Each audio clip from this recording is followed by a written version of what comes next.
দেখছেন কি অবস্থা? এই জানোয়ার আজকে আমার ঘরে ঢুকছে। ফার্মের ঢুইকা মোটামুটি মেলা পাখি খাইছে। পেটটা দেখছেন কি পরিমাণে পাখি খেলে এরকম একটা পেট হইতে পারে। এটা মারতে চাই নাই, অনেক চেষ্টা করছিলাম বাইরে বের করে ছাইড়া দিতে, কিন্তু আসলে লাস্ট মুহূর্তে পরিস্থিতির শিকার। কারণ এটা এমন একটা অবস্থা হয়েছে, এটা যে কয়টা পাখি খাইছে এর থেকে বেশি পাখি এটা ধরার চেষ্টা করতে গেছি, পরে এটা মারছে। আর পাখি মারছে প্রায় অনেক, এক বালতি প্রায়। এটা খালি মারছে, আর যেগুলো খাইছে তো খাইছে। আর এটা ঢুকছে হয়েছে খামারের ভিতরে, এই খামারের পিছন সাইড দিয়ে এদিক দিয়া, এই যে বেড়া,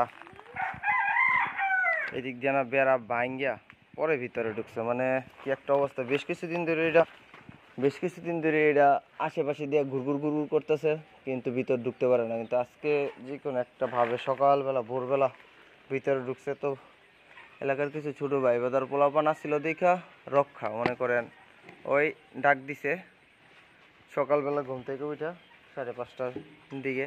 আইসা দেখি যে যা ঘটার ঘটে গেছে ঘটনা। এখন শুধু সমাপ্ত আইসা আমি সমাপ্ত করলাম। এখন এটাতে কি করি? এটা তো কোনো জায়গায় নিয়ে যেতে হইব। তো নিতে গেলে দড়ি খোলাই পারবি? দেখছে গিট্টুরা খোলাই পারস নি? নিয়ে যাই। এই বন্ধে মাঠের দিকে নিয়ে ফালাই দিই।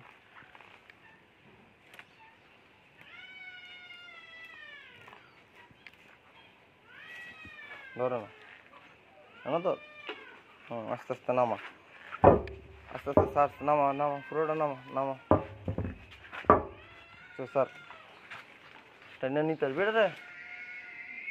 দেখছে টান দিতে পারস নি? সত্যি হয়নি। সাইজ দেখছেন মোটামুটি কয় ফুট? 6 ফুটের উপরে হইবে এটা।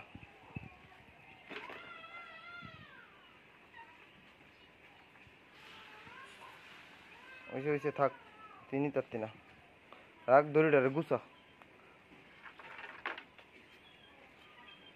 দড়িটা শুরু কর। মরা পাখিটাকে ফালাই দিয়েই